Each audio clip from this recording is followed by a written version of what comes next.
जब अपने भक्त के लिए भगवान श्री कृष्ण स्वयं देने आए थे गवाही। जानिए ये पौराणिक कथा। जो कोई भी हरि का नाम लेगा, हरि उसे बचाने कलयुग में भी स्वयं प्रकट होंगे। इसी कड़ी में हम लेकर आए हैं कलयुग की कुछ ऐसी घटनाएं जिन्होंने धर्म में हिंदुओं की आस्था को और प्रबल किया। आज हम आपको ऐसी कथा के बारे में बताने जा रहे हैं जिसका पुराणों में वर्णन होता है। इसमें भक्त और ईश्वर के अटूट प्रेम से संबंधित बहुत सारी कथाओं का उल्लेख मिलता है।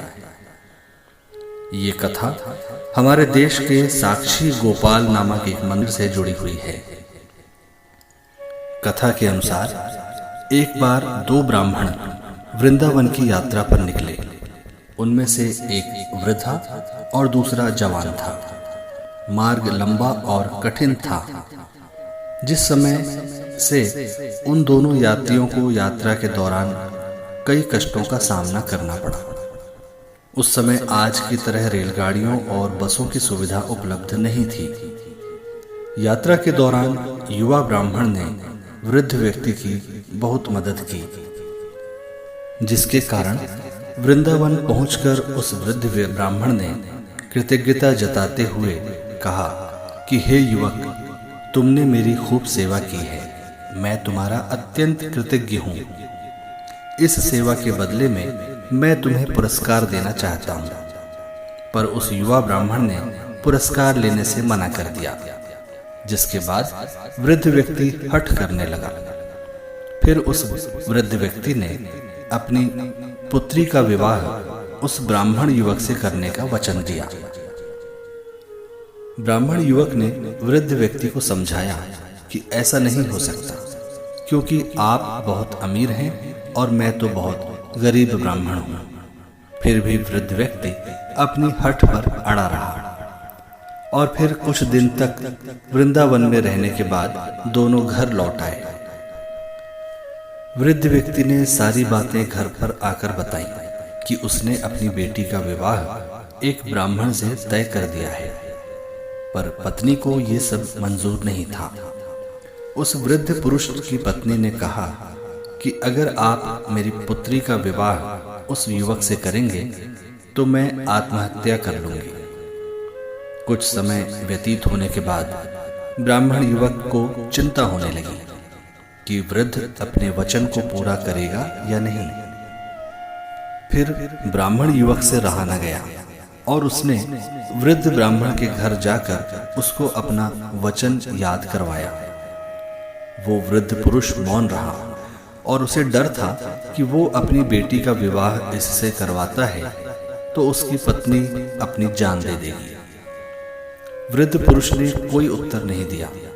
तब ब्राह्मण युवक ने उसका दिया हुआ वचन उसे याद करवाया। तभी वृद्ध ब्राह्मण के बेटे ने उस ब्राह्मण युवक को ये कहकर घर से निकाल दिया कि तुम झूठ बोल रहे हो, तुम मेरे पिता को लूटने के लिए आए हो। फिर ब्राह्मण युवक ने कहा कि ये सारे वचन तुम्हारे पिताजी ने शिवग्रह के सामने दिए थे। तब वृद्ध व्यक्ति का ज्येष्ठ पुत्र, जो भगवान को नहीं मानता था, युवक को कहने लगा कि अगर तुम कहते हो कि भगवान इस बात के साक्षी हैं तो यही सही।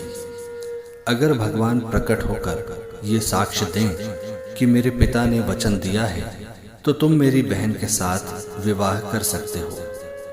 तब युवक ने कहा, हाँ, मैं भगवान श्री कृष्ण से कहूंगा कि वो साक्षी के रूप में आए।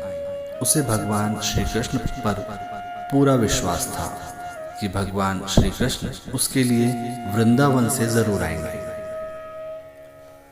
फिर अचानक वृंदावन की मूर्ति से आवाज सुनाई दी कि मैं तुम्हारे साथ कैसे चल सकता हूँ, मैं तो मात्र एक मूर्ति हूँ। तब उस युवक ने कहा कि जब मूर्ति बात कर सकती है तो साथ भी चल सकती है। तब भगवान श्री कृष्ण ने युवक के सामने एक शर्त रखी कि तुम मेरे किसी भी दिशा में मुझे ले जाना, मगर तुम पीछे पलटकर नहीं देखोगे। तुम सिर्फ मेरे नुपुरों की ध्वनि से ये जान सकोगे कि मैं तुम्हारे पीछे आ रहा हूँ। युवक ने उनकी बात मान ली और वो वृंदावन चल पड़े। जिस नगर में जाना था वहां पहुंचने के बाद युवक को नुपुरों की ध्वनि आनी बंद हो गई। युवक ने धैर्य न रखकर पीछे मुड़कर देख लिया। मूर्ति वहीं पर स्थिर खड़ी हो गई थी। अब मूर्ति आगे नहीं चल सकती थी क्योंकि युवक ने पीछे मुड़कर देख लिया था। वो युवक दौड़कर नगर पहुंचा।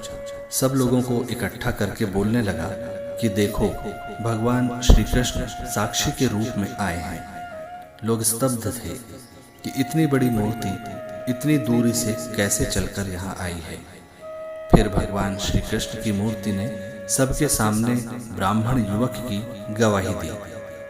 उसके बाद वृद्ध ब्राह्मण की पुत्री के साथ उसका विवाह संपन्न हुआ।